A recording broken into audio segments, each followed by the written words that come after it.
എല്ലാ കൂട്ടുകാർക്കും പുതിയൊരു വീഡിയോയിലേക്ക് സ്വാഗതം. ഇന്നത്തെ നമ്മുടെ വീഡിയോ വളരെ രുചികരമായിട്ട് ആർക്കും തയ്യാറാക്കാൻ പറ്റിയ തേങ്ങ അരച്ച മീൻകറിയാണ്. ഈ ഒരു മീൻകറി തയ്യാറാക്കിയെടുക്കാൻ വളരെ എളുപ്പമാണ്, അതുപോലെ കഴിക്കാനും നല്ല ടേസ്റ്റാണ്. ഇന്നത്തെ മീൻകറിക്കായി ഞാൻ എടുത്തിരിക്കുന്നത് കൊഴിയാള മീനാണ്. നിങ്ങളുടെ നാട്ടിൽ ഈ ഒരു മീനിന് പറയുന്ന പേരെനിക്കറിയില്ല. അപ്പോൾ നമുക്ക് ഇതെങ്ങനെയാണ് തയ്യാറാക്കുന്നതെന്ന് കണ്ടു നോക്കിയാലോ. ഞാനിവിടെ 1 കിലോ മീനാണ് എടുത്തിരിക്കുന്നത്. ഇനി ഈ മീൻ നന്നായി കഴുകി വൃത്തിയാക്കാം. മീനൊക്കെ ഇവിടെ നന്നായി ക്ലീനാക്കി എടുത്തിട്ടുണ്ട്. ഇനി നമുക്ക് ഇതിന് വേണ്ട അരപ്പ് റെഡിയാക്കാം. അരപ്പ് റെഡിയാക്കാൻ ചെറിയൊരു കപ്പ് തേങ്ങ എടുത്തിട്ടുണ്ട്. കൂടെ തന്നെ 1.5 ടേബിൾ സ്പൂൺ മുളക് പൊടി, 1.5 ടേബിൾ സ്പൂൺ മല്ലിപ്പൊടി, 1/4 സ്പൂൺ മഞ്ഞൾപ്പൊടി, 1 തണ്ട് കറിവേപ്പില. ഇത്രയുമാണ് ഞാനിവിടെ എടുത്തിട്ടുള്ളത്. ഈ ഒരു മീൻകറി തയ്യാറാക്കുമ്പോൾ നാളികേരം കുറഞ്ഞ അളവിൽ ചേർത്താൽ മതിയാകും. അതുപോലെ എരിവാണ് മുന്നിട്ട് നിൽക്കുന്നത്. കറിക്ക് എരിവ് കുറച്ച് കൂടുതലായി നിൽക്കുമ്പോഴാണ് കറിക്ക് ടേസ്റ്റ് ഉണ്ടാകുന്നത്. ഇനി നമുക്കിത് നല്ലതുപോലെ അരച്ചെടുക്കാം. ശേഷം മീൻകറി തയ്യാറാക്കാൻ ഒരു മൺചട്ടി അടുപ്പിലേക്ക് വച്ചു കൊടുക്കാം. ചട്ടി ചൂടായി വരുമ്പോൾ കുറഞ്ഞ അളവിൽ വെളിച്ചെണ്ണ ചേർത്ത് കൊടുക്കാം. എണ്ണ ചൂടായി വന്ന ശേഷം 1/4 സ്പൂൺ ഉലുവ ചേർത്ത് പൊട്ടിച്ചെടുക്കാം. ചെറിയ ഒരു പീസ് ഇഞ്ചി ചെറുതായി കട്ട് ചെയ്തതും കൂടെ ചേർത്ത് കൊടുക്കാം. കൂടെ തന്നെ 5 കുഞ്ഞുള്ളി ചെറുതായി കട്ട് ചെയ്തതും കൂടെ ചേർത്ത് കൊടുക്കാം. ഇനി ഇത് നന്നായി തന്നെ വഴറ്റിയെടുക്കാം. ഉള്ളി നല്ലതുപോലെ മൊരിഞ്ഞു വരുന്നതുവരെ വെയിറ്റ് ചെയ്യാം. ഇവിടെ ഇപ്പോൾ ഉള്ളിയൊക്കെ നല്ലതുപോലെ മൊരിഞ്ഞു വന്നിട്ടുണ്ട്. ഈ ഒരു സമയത്ത് നേരത്തെ അരച്ച് വച്ചിരിക്കുന്ന അരപ്പ് ചേർത്ത് കൊടുക്കാം.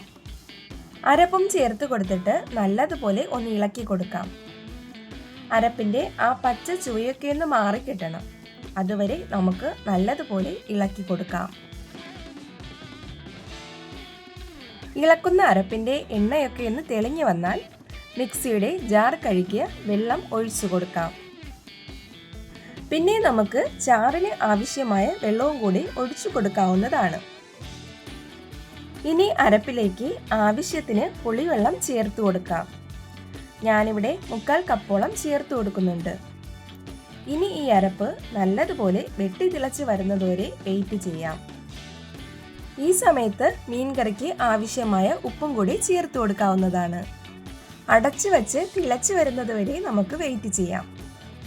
1 മിനിറ്റ് കൊണ്ട് തന്നെ കറി നല്ലതുപോലെ തിളച്ച് വന്നിട്ടുണ്ട്. ഈ സമയത്ത് മീൻ കഷ്ണങ്ങൾ ചേർത്ത് കൊടുക്കാം. മീൻ കഷ്ണങ്ങൾ ചേർത്ത് കൊടുത്തിട്ട് അടി ചേർത്ത് ഒന്നുകൂടി ഇളക്കി കൊടുക്കണം. അല്ലെങ്കിൽ മീൻ കഷ്ണങ്ങൾ അടിയിൽ പിടിക്കാൻ സാധ്യത കൂടുതലാണ്. നമുക്കിനി മൂടി വച്ച് തിളപ്പിച്ചെടുക്കാം. മീൻ ചേർത്ത് കൊടുത്ത് ആദ്യ 5 മിനിറ്റ് ഫുൾ ഫ്ലെയിമിലായിരിക്കണം. കറി നല്ലതുപോലെ വെട്ടിത്തിളച്ച് പാകമായി തുടങ്ങിയാൽ തീ കുറച്ച് വെച്ച് കൊടുക്കാം. മീൻ കറി തയ്യാറാക്കുമ്പോൾ പാകം നോക്കി പാചകം ചെയ്തെടുക്കുമ്പോഴാണ് കറിക്ക് നല്ലൊരു സ്വാദ് കിട്ടുന്നത്. ഈ സമയത്ത് 2 പച്ചമുളകും മുരിങ്ങയ്ക്ക കഷ്ണങ്ങളും കൂടി ചേർത്ത് കൊടുക്കാം. മുരിങ്ങയ്ക്ക കഷ്ണങ്ങൾ ജസ്റ്റ് ഒന്ന് ഇളക്കി കൊടുക്കാം. മീൻ കഷ്ണങ്ങൾ പൊടിയാതെ പ്രത്യേകം ശ്രദ്ധിക്കണം. നല്ലതുപോലെ കറിയൊക്കെ ഒന്ന് കുറുകി വന്നാൽ ഒന്ന് ഇതുപോലെ ചുറ്റിച്ചു കൊടുക്കണം. അല്ലെങ്കിൽ മീൻ കഷ്ണങ്ങൾ പൊടിഞ്ഞു പോകാൻ സാധ്യത കൂടുതലാണ്. വീണ്ടും നമുക്ക് അടച്ചു വെച്ച് മുരിങ്ങക്ക കഷ്ണങ്ങൾ വേകുന്നതുവരെ വെയിറ്റ് ചെയ്യാം.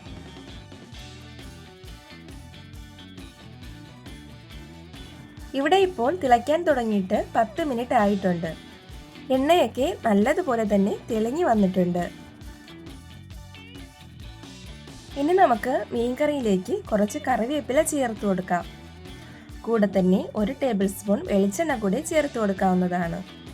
ഇവിടെ ഇപ്പോൾ മീൻകറി റെഡി ആയിട്ടുണ്ട്. മീൻകറിയുടെ ചൂടൊക്കെ ചെറുതായി ഒന്ന് ആറി വരുമ്പോൾ മൂടി തുറന്ന് നോക്കാം. ചാറെല്ലാം നല്ലതുപോലെ തന്നെ കുറുകി വന്നിട്ടുണ്ട്. അരപ്പൊക്കെ പിടിച്ച് മീനിലേക്ക് ഉപ്പും പുളിയും പിടിച്ച് വരുമ്പോഴാണ് മീൻ കഴിക്കാൻ നല്ല ടേസ്റ്റ് ഉണ്ടാകുന്നത്. അങ്ങനെ സൂപ്പർ ടേസ്റ്റി ആയിട്ടുള്ള മീൻകറി ഇവിടെ റെഡി ആയിട്ടുണ്ട്. ഇന്നത്തെ വീഡിയോ ഇത്രയേ ഉള്ളൂ. മീൻകറി ഇന്ന് തയ്യാറാക്കിയിട്ട് നാളെയാണ് കഴിക്കാൻ കൂടുതൽ ടേസ്റ്റ്. ഇതുവരെയും നിങ്ങൾ ഇതുപോലെ ഒരു മീൻകറി തയ്യാറാക്കി നോക്കിയിട്ടില്ലെങ്കിൽ ഇതുപോലെ തയ്യാറാക്കി നോക്കിയിട്ട് നിങ്ങളുടെ അഭിപ്രായങ്ങൾ കമൻറ്റ് ചെയ്യാനും അതുപോലെ വീഡിയോ ഇഷ്ടമായാൽ ലൈക്ക് ചെയ്യാനും ആദ്യമായിട്ട് കാണുന്ന കൂട്ടുകാർ ചാനൽ സബ്സ്ക്രൈബ് ചെയ്ത് സപ്പോർട്ട് ചെയ്യാനും മറക്കല്ലേ. വീഡിയോ ഇഷ്ടമായാൽ നിങ്ങളുടെ ഫാമിലിക്കും ഫ്രണ്ട്സിനും ഒക്കെ ഷെയർ ചെയ്ത് കൊടുക്കണം. അപ്പോൾ പുതിയൊരു വീഡിയോയുമായി കാണുന്നവരെ ബൈ.